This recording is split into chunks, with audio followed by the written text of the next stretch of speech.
친구 삼으셨네. 우리 서로 받은 그 기쁨은 알 사람이 없도다. 밤 깊도록 동산 안에 주와 함께 있으려 하나. 괴로운 세상에 할 일 많아서 날 가라 명하신다.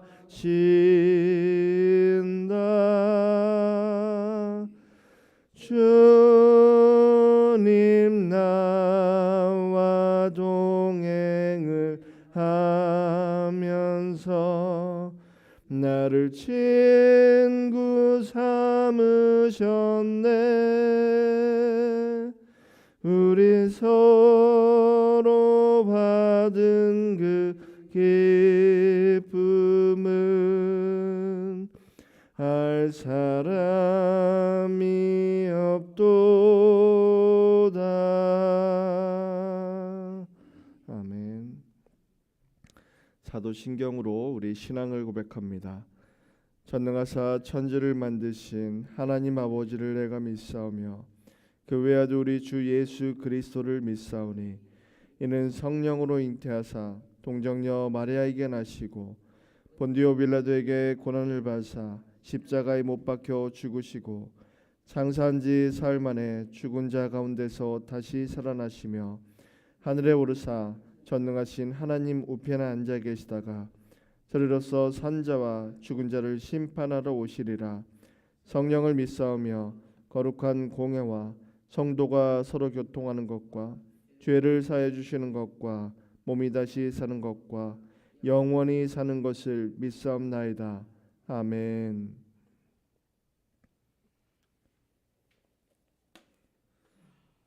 하나님의 말씀 고린도전서 7장 1절부터 16절까지 말씀입니다. 고린도전서 7장 1절부터 16절까지 말씀 제가 봉독합니다.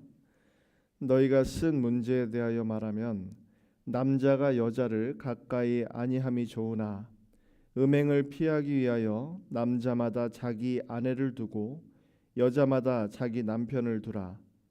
남편은 그 아내에 대한 의무를 다하고 아내도 그 남편에게 그렇게 할지라.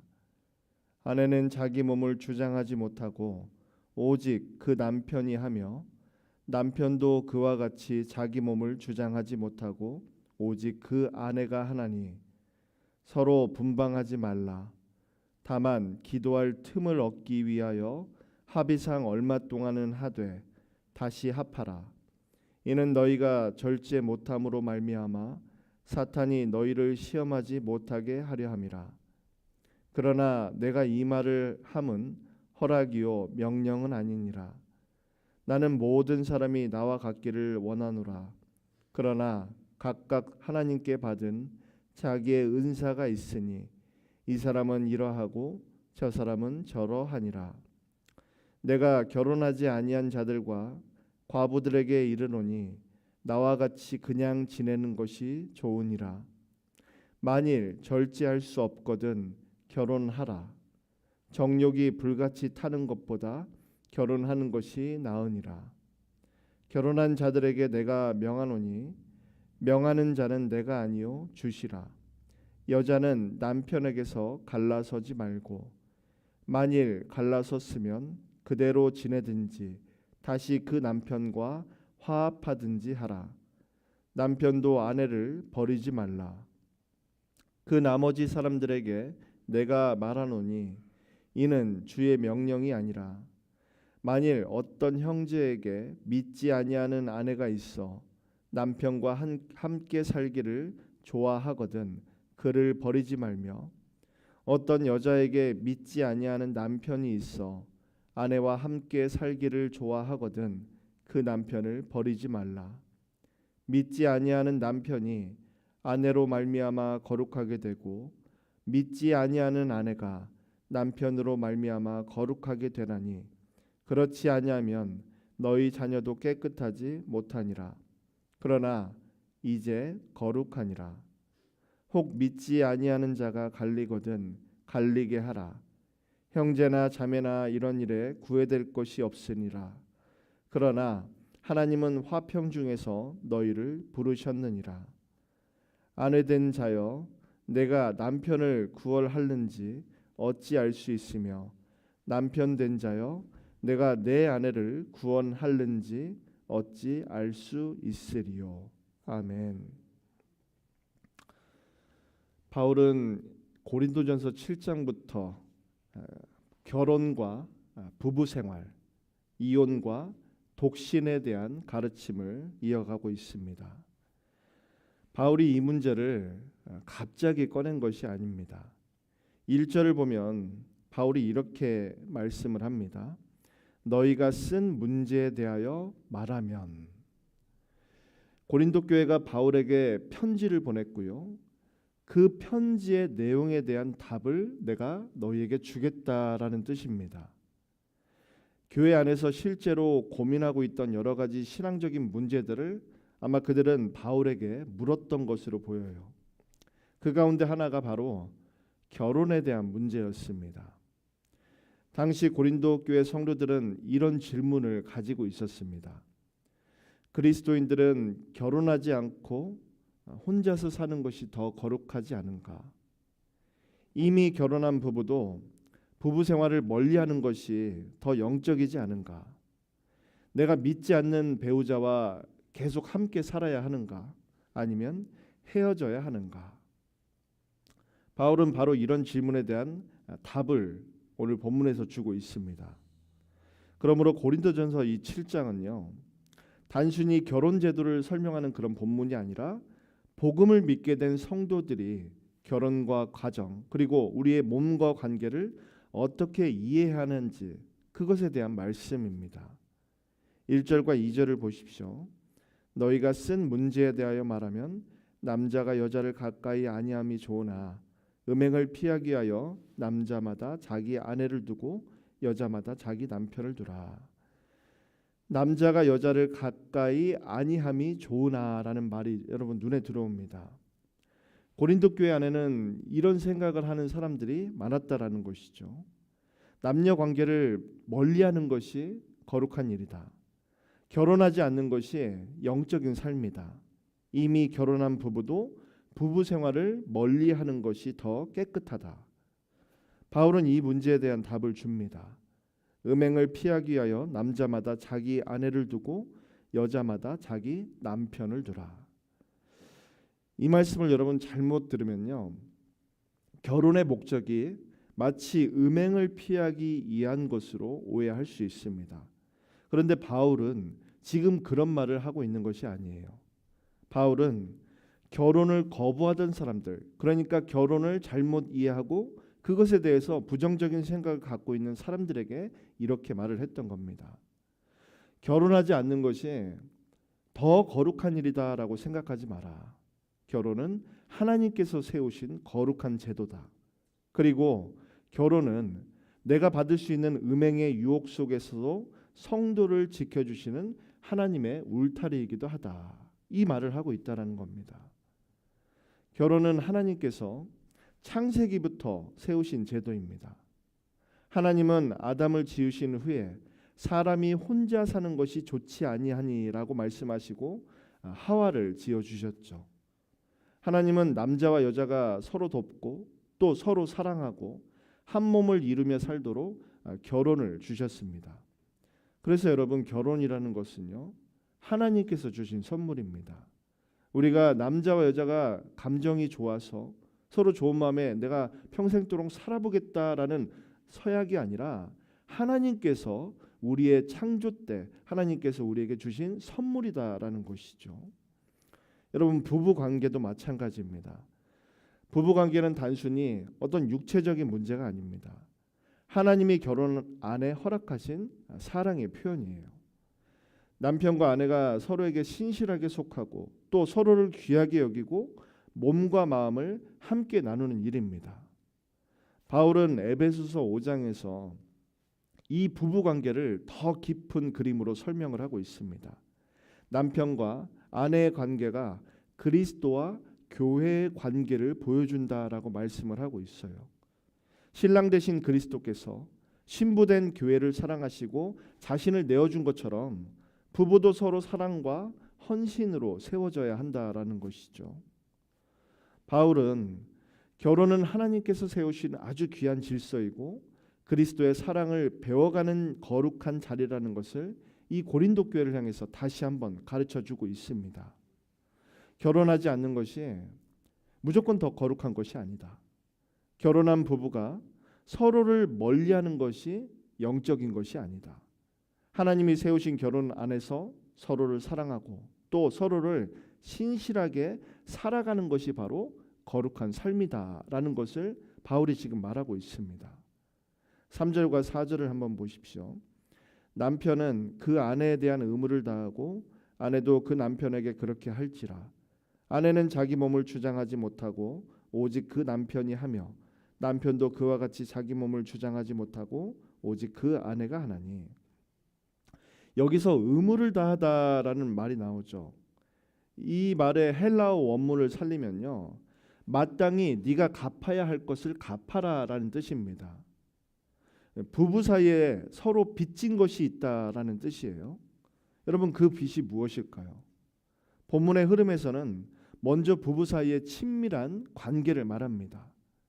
결혼한 부부가 금욕을 더 거룩한 것으로 여기면서 서로 외면해서는 안 된다라는 것이죠. 부부는 서로에게 자기 자신을 내어주는 그런 관계입니다. 서로를 섬기고 서로 배려하고 또 서로를 책임지는 관계예요. 4절은 그 의미를 더 깊이 보여주고 있습니다. 아내는 자기 몸을 주장하지 못하고 오직 그 남편이 하며 남편도 그와 같이 자기 몸을 주장하지 못하고 오직 그 아내가 하나니. 오늘 우리가 이 말씀을 들으면 조금 이상하게 들릴 수가 있어요. 그러나 당시 시대를 생각하면요, 이 말씀은 매우 놀라운 말씀이었습니다. 그 시대 로마와 헬라 사회에서는요, 여성은 남성보다 훨씬 낮은 위치에 있었어요. 심지어 남편이 아내나 자기 딸에 대한 어떤 심판권도 가지고 있었습니다. 아내는 남편에게 속한 사람처럼 여겨지기 쉬웠고요. 남편이 필요한 것이 있으면 그것을 그냥 채워주는 존재로 그 당시에 여성이 인식되었기 때문이죠. 그런데 바울은 아내와 남편을 동일하게 말합니다. 아내의 몸만 남편에게 속한 것이 아니라 남편의 몸도 아내에게 속했다라고 말을 해요. 이것은 그 시대의 통념을 완전히 뒤집었던 그런 말입니다. 부부 관계 안에서 남편만 권리를 가진 것이 아니라 아내도 존중을 받아야 하고요. 남편도 자신을 아내에게 내어줘야 한다라는 뜻이었기 때문이죠. 결혼은 한 사람이 다른 한 사람을 지배하는 관계가 아니고 또 상대방을 자신의 어떤 욕망의 도구로 채워주고 삼는 그런 관계도 아니다라는 겁니다.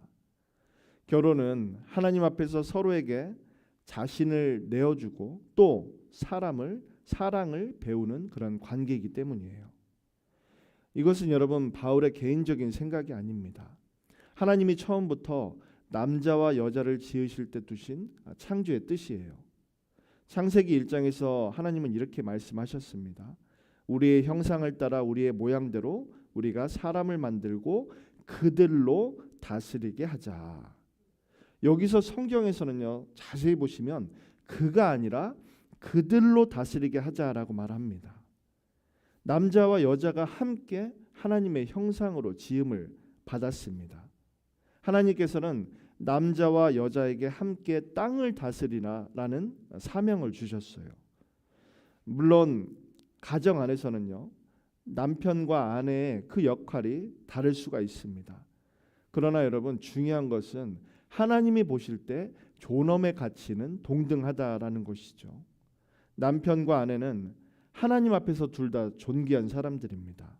하나님의 형상을 동일하게 입은 사람들이에요. 그러므로 성경이 말하는 부부 관계는 지배가 아니라 서로를 향한 섬김입니다. 자기의 권리만 주장하는 것이 아니라 서로를 위해서 자신을 내어주는 관계예요. 바울은 고린도 교회에 이것을 가르치고 있습니다. 결혼 안에서도 거룩함은 자기 중심성을 내려놓는 데서부터 여러분 시작돼요. 남편은 아내를 함부로 대하지 않아야 합니다.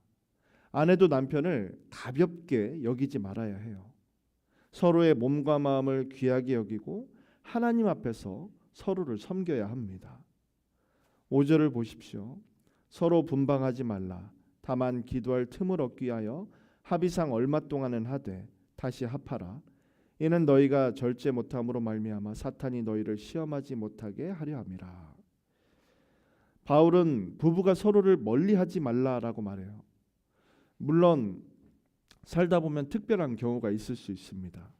건강에 문제가 있을 수 있죠. 또 수면의 문제, 여러 현실적인 사정 때문에 잠시 떨어져서 지내야 할 때도 있습니다.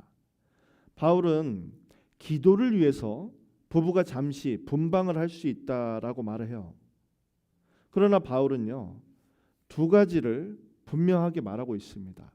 합의상 그리고 얼마 동안이라는 기간을 정확하게 말씀하고 있습니다.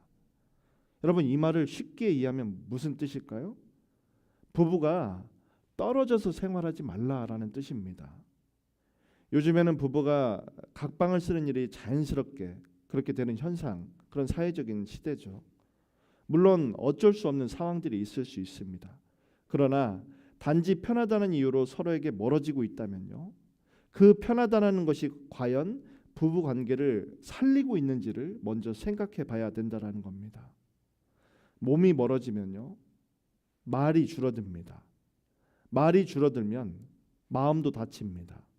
마음이 다치면요, 작은 오해가 쌓이고 외로움이 깊어집니다. 가장 중요한 것은요, 그렇게 닫혀진 그 틈 사이로 사탄이 들어온다라는 것이죠. 항상 바울은 바로 그것을 알고 있었습니다. 그래서 부부 사이의 거리감을 단순한 어떤 생활 습관 때문에 어쩔 수 없는 상황 때문이다라고 바울은 그렇게 생각하고 있지 않습니다. 이것을 영적인 문제로 바라보고 있어요. 부부가 서로에게 멀어지는 틈이 시험의 통로가 될 수 있기 때문입니다. 여러분, 이 말씀은요, 부부 상담소에서 상담소장이 하는 말이 아닙니다. 하나님께서 부부들에게 주신 말씀이에요. 결혼은 단지 행복을 누리는 제도만이 아닙니다. 결혼은 거룩함과 헌신을 배우는 그런 자리입니다. 서로를 통해서요, 나 자신의 연약함과 부족함을 바라봐야 하는 것이고, 갈등 속에서 내 죄를 돌아봐야 하는 겁니다. 서로를 이해하고 용서하면서 그 안에서 복음을 배우고 끝까지 사랑하기로 다시 선택하면서 그리스도의 사랑을 배워나가는 것이, 그것이 바로 결혼 생활이에요. 결혼은 추억만으로, 낭만만으로 유지되는 것이 아닙니다. 결혼은 날마다 이루어지는 작은 헌신으로 계속해서 세워져요. 말 한마디를 조심하는 것, 피곤해도 내가 충분히 들어주는 것, 먼저 사과하는 것, 내 방식만 고집하지 않는 것, 배우자를 내가 당연한 사람처럼 대하지 않는 것, 이런 작은 헌신들이 모여서 결국에는 건강한 가정을 지켜나갑니다. 그렇게 부부는 서로를 통해서 주님을 닮아가는 겁니다. 6절과 7절을 보십시오. 그러나 내가 이 말을 함은 허락이요 명령은 아니니라. 나는 모든 사람이 나와 같기를 원하노라. 그러나 각각 하나님께 받은 자기의 은사가 있으니 이 사람은 이러하고 저 사람은 저러하니라. 바울은 자기처럼 독신으로 사는 것이 좋다고 말하고 있습니다. 그런데 여러분, 여기서 우리가 한 가지를 분명히 짚고 가야 합니다. 바울이 결혼이 나쁘다, 독신이 좋다라고 말했던 것이 아니에요. 아마 고린도전서 이 7장을 몇 번 읽어보신 분들은 아니, 도대체 왜 바울은 독신으로 살아라, 나같이 결혼하지 않는 것이 더 좋다라고 말을 하는가, 아마 여기에서 많이 헷갈리시고 이해하지 못하는 부분들이 분명히 있었을 겁니다.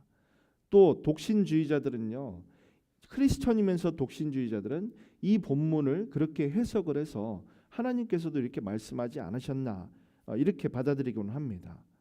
그런데 바울은요, 결혼이 나쁘다, 독신이 좋다 이런 뜻으로 말한 것이 아니다라는 것이죠. 그렇다면 여러분, 바울은 왜 이 본문에서 마치 독신을 권하고 있는 것처럼 말씀을 하고 있는가? 그 답을 같은 7장 안에서 찾을 수가 있습니다.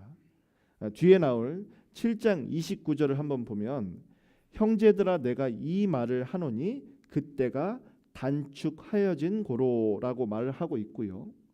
31절은 이 세상의 외형은 지나감이니라라고 말을 합니다. 여러분, 이게 무슨 말일까요? 바울 시대, 이 시대는요, 환란이 임박한 시대였습니다. 예수님께서 부활하시고 승천하신 이후에 예수님께서 그대로 다시 내려오시겠다, 다시 재림하시겠다라고 제자들에게 약속하셨을 때 수많은 기독교인들은요, 그 재림의 때가 얼마 남지 않았다라고 믿었을 때입니다. 사실 그리스도인들은 그런 믿음 가운데 살아가야 하는 것이고요. 그래서 박해가 곧 닥쳐올 수 있고 복음을 전할 날이 얼마 남지 않았다고 바울은 느끼고 있었던 그런 때였어요.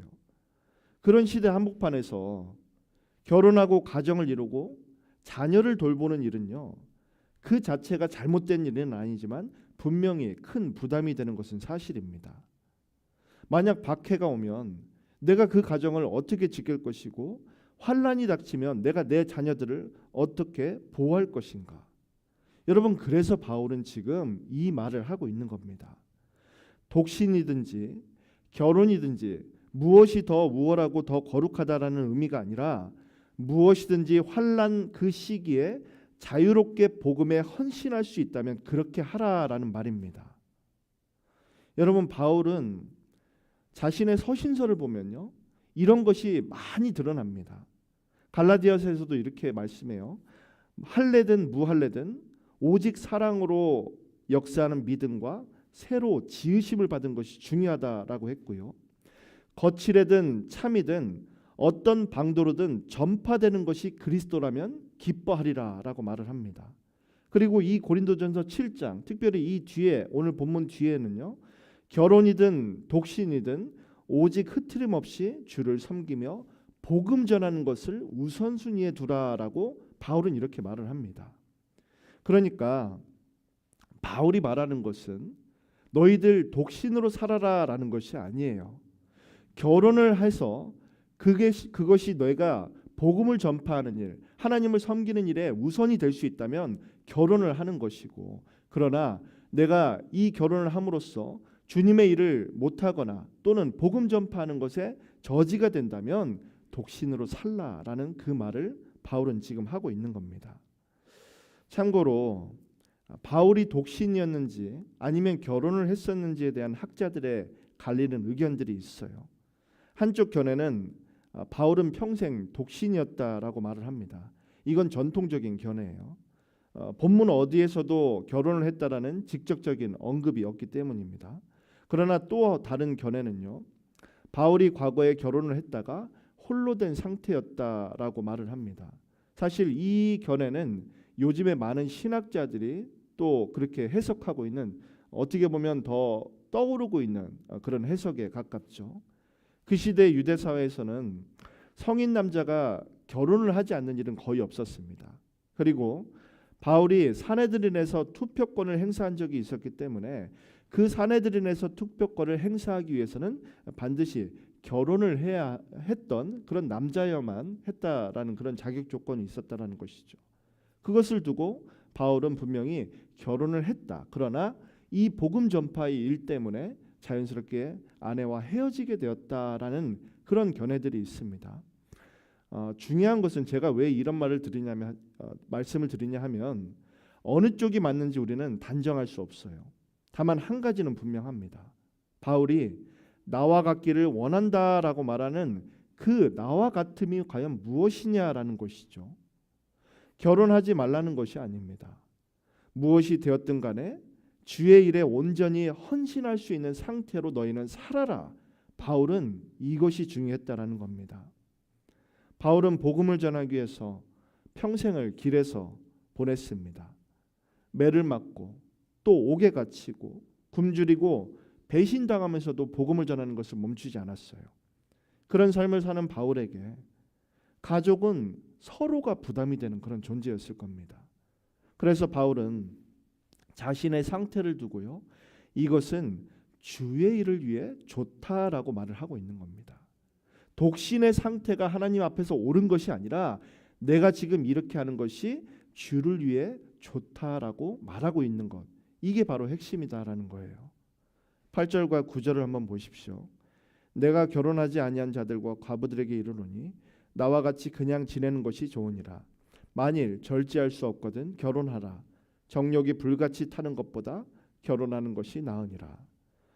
바울이 결혼을요, 차선책으로 말하는 것처럼 들릴 수 있지만 여러분, 이것도 그 뜻이 아닙니다.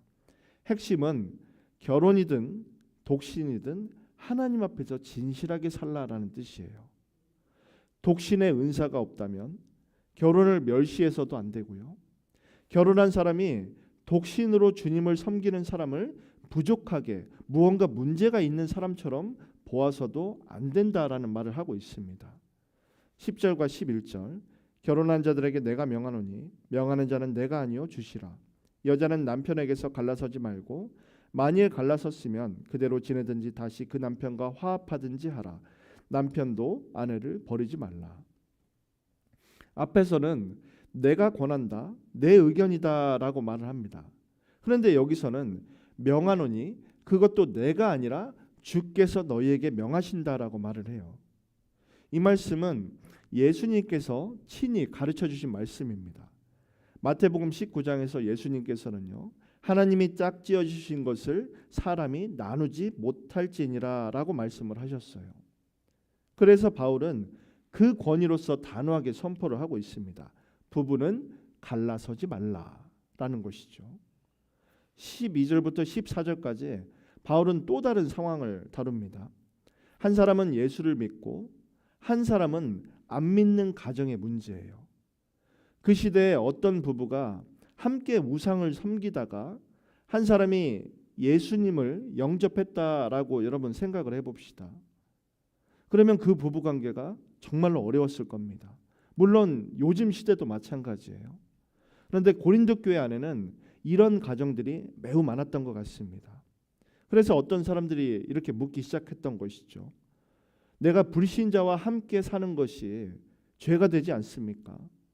차라리 내가 이 불신자와 헤어지는 것이 더 옳지 않습니까? 그런데 바울은 단호하게 말하고 있습니다. 아니다. 만약에 그 배우자가 너와 살기를 원하면 버리지 말라. 그리고 놀라운 말씀을 합니다. 믿지 않는 배우자가 믿는 배우자로 인해서 거룩하게 되리라. 여기서 거룩하다라는 말은 하나님이 일하시는 영역 안에 있다라는 뜻입니다. 믿는 배우자 한 사람이 있다면요, 사실 그 자체가 그 가정 전체에 하나님의 은혜가 흘러가는 통로가 된다라는 뜻이죠. 하나님은 한 사람을 통해서도 그 가정을 또 구원을 일하십니다. 믿는 한 사람의 기도는요, 절대로 작은 일이 아닙니다. 그래서 절대로 낙심하지 않고 끝까지 인내하며 내 믿지 않는 배우자를 위해서 기도를 해야 된다라는 것이죠. 하나님께서는 반드시 응답하시기 때문입니다. 16절을 보십시오. 아내된 자여 내가 남편을 구원하려는지 어찌 알 수 있으며 남편 된 자여 내가 내 아내를 구원하려는지 어찌 알 수 있으리요. 어쩌면 너의 그 믿음이 네 배우자를 구원할지도 모르고, 어쩌면 너의 그 기도가 내 인내와 그리고 너의 그 사랑이 그 사람을 주님께 인도할지도 모르니 끝까지 포기하지 말라라는 겁니다. 그 배우자가 나와 함께 살기를 원하는 한 끝까지 사랑하고 끝까지 기도하라라는 거예요. 사랑하는 성도 여러분, 오늘 본문은 그리스도인들에게 결혼이란 과연 무엇인가를 다시 보게 합니다. 결혼은 단순한 사회적 계약이 아닙니다. 하나님께서 세우신 거룩한 제도입니다. 하나님께서는요, 가장 먼저 세우신 것이 바로 가정입니다. 남편과 아내가 서로를 사랑하고 섬기며 그 안에서 그리스도의 사랑을 배워가는 자리입니다. 우리의 형편은요, 가정의 형편들, 또 각 부부의 형편은 전부 다 다릅니다.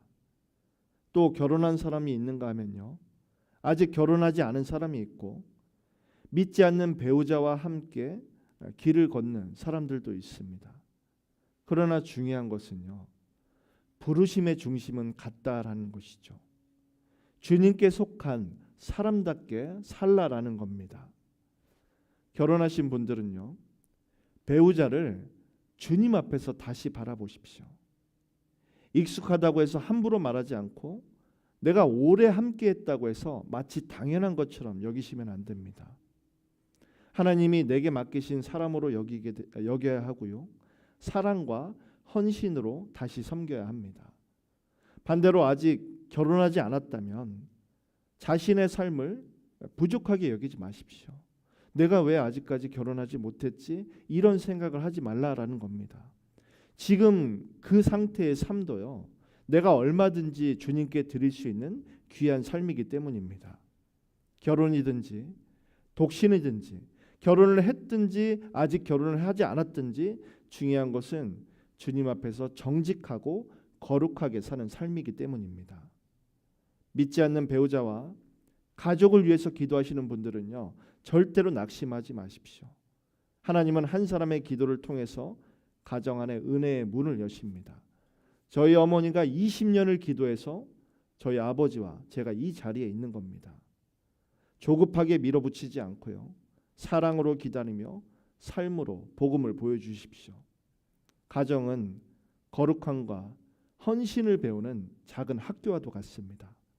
그 안에서 우리는 나를 바라보고요, 배우자를 통해서 나의 죄를 보고 용서를 배우고 그리스도의 사랑을 배워야 합니다. 오늘 하루 우리의 가정이 주님의 은혜 안에서 세워지기를 원합니다. 부부는 서로를 귀하게 여기고 홀로 믿음을 지키는 성도는요, 새 힘을 얻고 한 영혼을 위한 기도를 멈추지 않기를 바랍니다. 각자의 삶의 자리에서 주님께 속한 사람답게 살아가는 저와 여러분의 삶이 되시기를 주님의 이름으로 축원합니다. 우리 다 함께 기도하시겠습니다.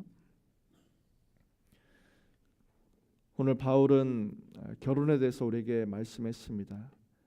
그런데 이 결혼 문제뿐만 아니라 바울이 계속해서 고린도 전서를 통해서 다루게 될 여러 가지 교회 안에서의 문제, 우리가 살아가는 데 있어서 부딪히게 되는 그런 문제들은요, 그 맥락과 핵심과 중심은 똑같습니다. 무엇을 하든지 하나님께 영광이 되는 일을 하라, 그것이 가장 중요하다라는 거예요. 그것을 내 삶의 중심으로 바라보면 여러분 결혼 생활, 부부 생활을 내가 어떻게 바라볼 수 있는지 답이 생깁니다. 내가 교회 안에서 있는 문제들, 내가 신앙 가운데 발생하는 여러 가지 질문들, 그것은 자연스럽게 답을 찾게 될 것이다라는 것이죠. 여러분 오늘 하나님이 우리에게 말씀하신 이 결혼의 문제를 두고 내가 배우자가 있다면 배우자를 다시 한번 주 안에서 돌아보게 되고요, 아직 내가 결혼하지 않았더라면 또 하나님께 간절히 배우자를 위해서 기도하고 또 내가 지금 주님께 할 수 있는 일이 무엇입니까? 라고 그것을 먼저 찾는 우리 삶이 되게 해달라고 기도하기 원합니다. 교회를 위해서 여러분 기도해 주십시오. 청년들 위해서 기도해 주시고 다음 세대를 위해서 여러분 기도해 주십시오. 그리고 이 땅의 회복을 위해서 마지막으로 또 기도합시다. 우리 다 함께 기도합니다. 하나님 아버지 감사합니다.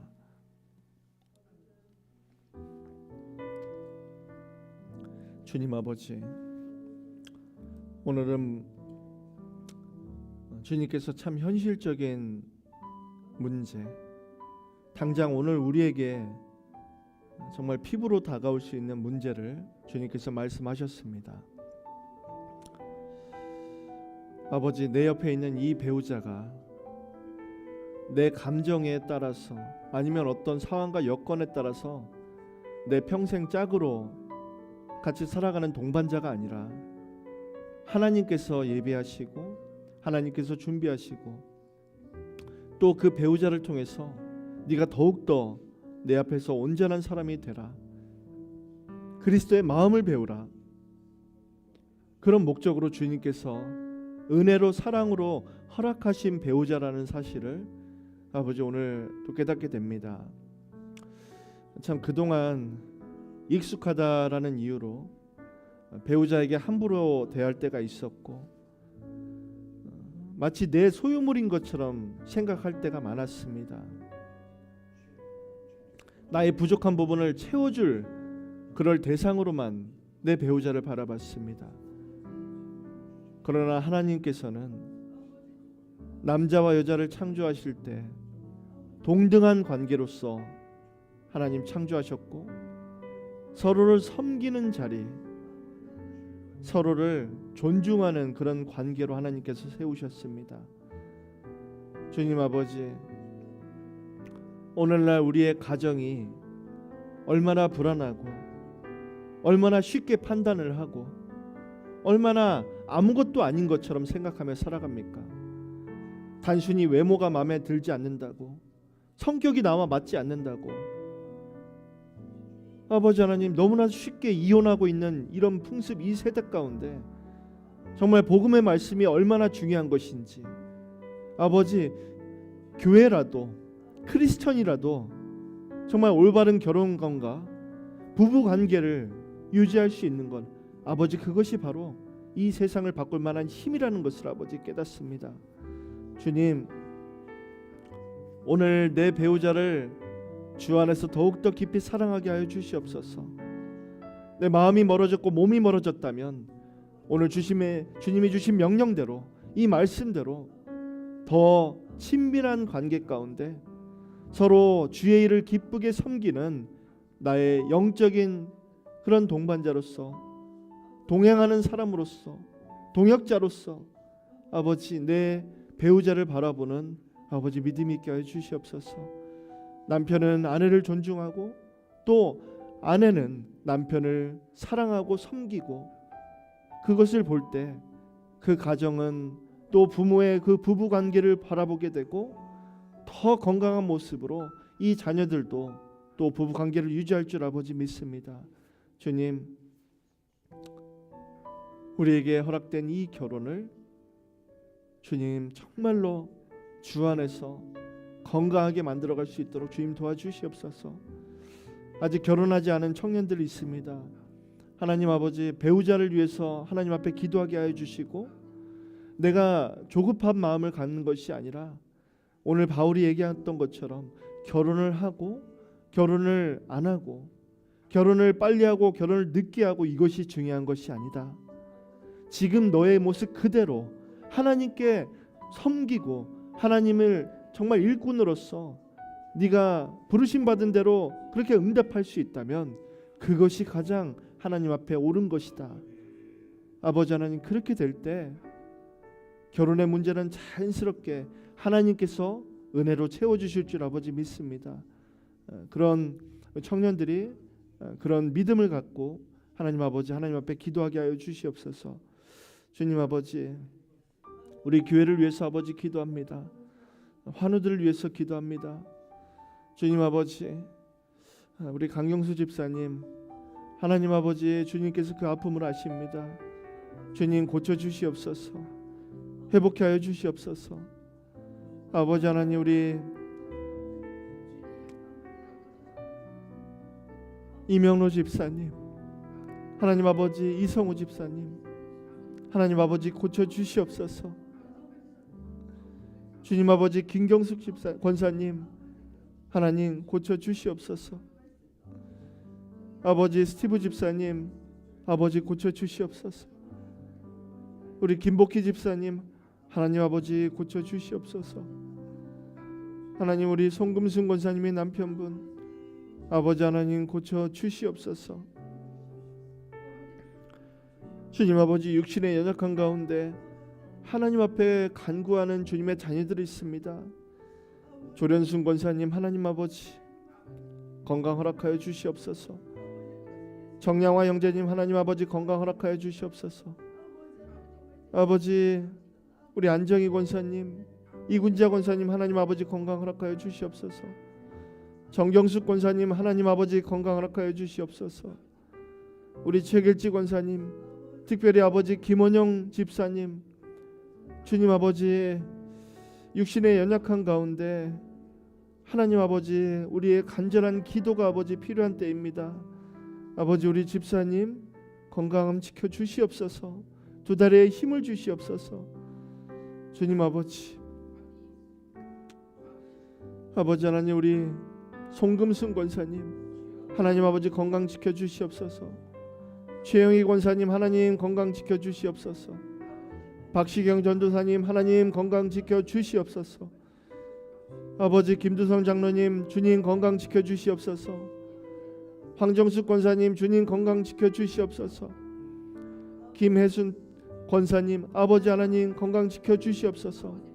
김혜숙 권사님, 주님 아버지 건강 지켜 주시옵소서. 우리 장문자 권사님, 장인자 권사님, 하나님 아버지 건강 지켜 주시옵소서. 주님 아버지 우리 황병선 장로님 정말 수고하는 그 마음 주님께서 아시오니 아버지 힘 주시고 건강 지켜 주시옵소서.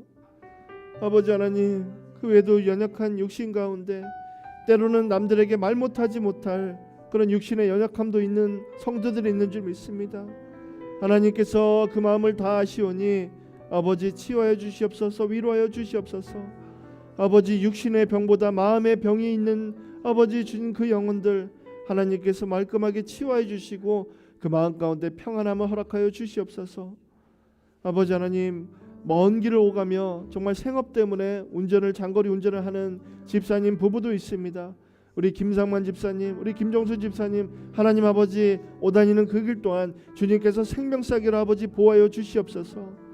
주님 아버지 우리 청년들 위해서 간절히 기도합니다.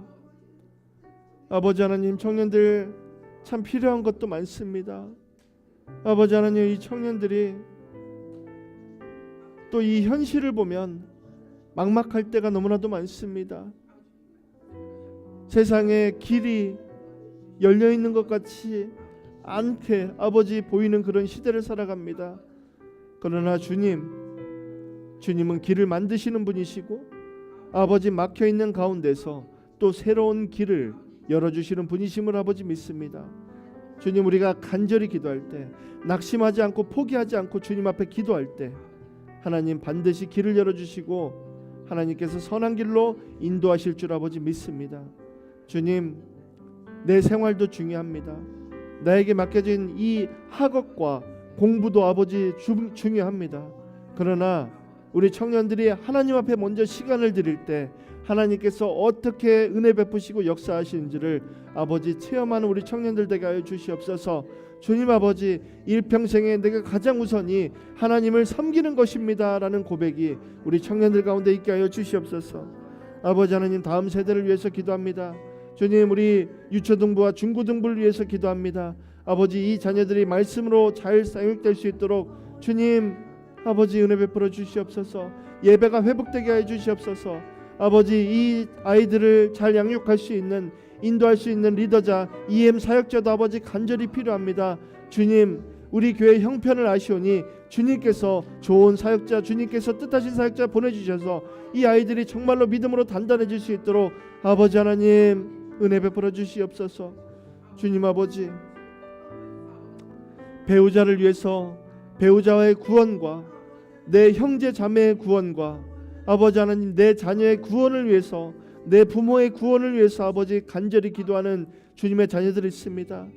아버지 하나님 우리 강경수 집사님의 아내 되시는 강희진 자매님 하나님 아버지 그 마음을 변화시켜 주셔서 하나님 아버지 품으로 돌아올 수 있도록 주님 아버지 인도하여 주시옵소서.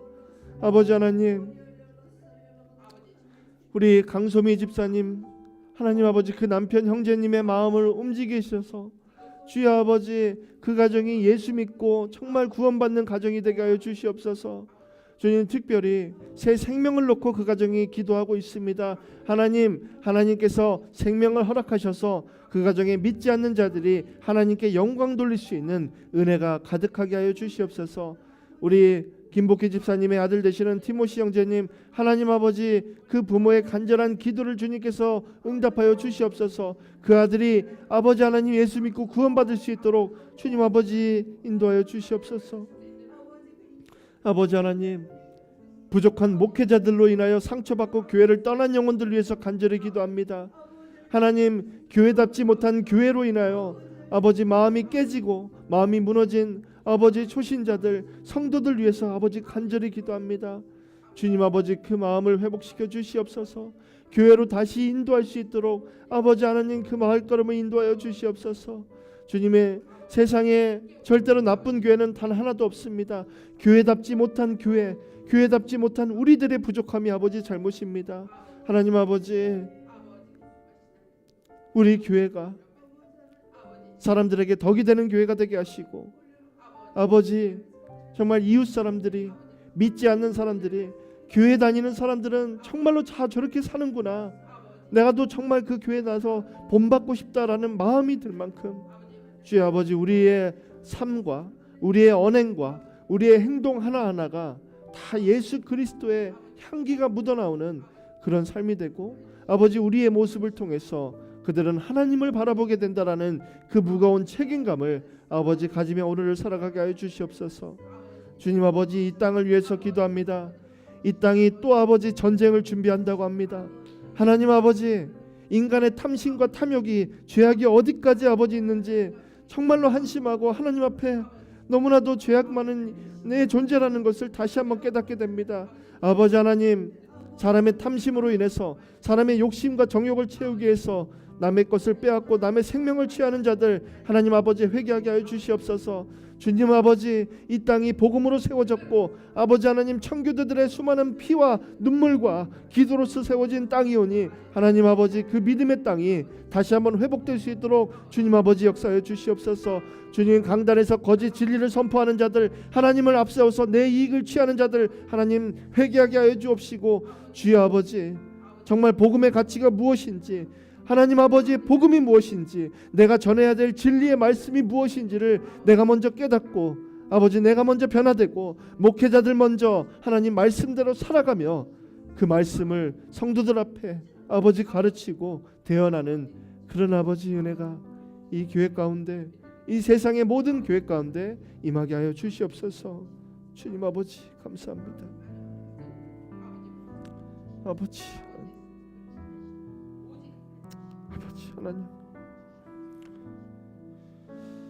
하나님 아버지, 오늘 말씀을 통해서 결혼과 가정과 우리의 삶이 모두 주님께 속한 것임을 다시 듣게 하시니 감사합니다.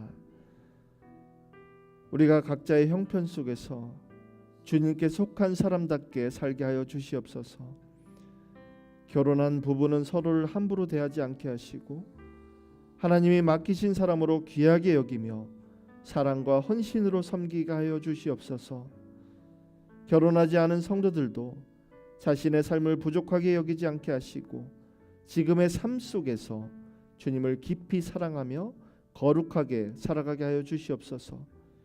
믿지 않는 배우자와 가족을 위해 기도하는 성도들에게 낙심하지 않는 믿음을 허락하여 주시고 조급함보다는 사랑을 주시고 말보다는 삶으로 복음을 보여주게 하여 주시옵소서.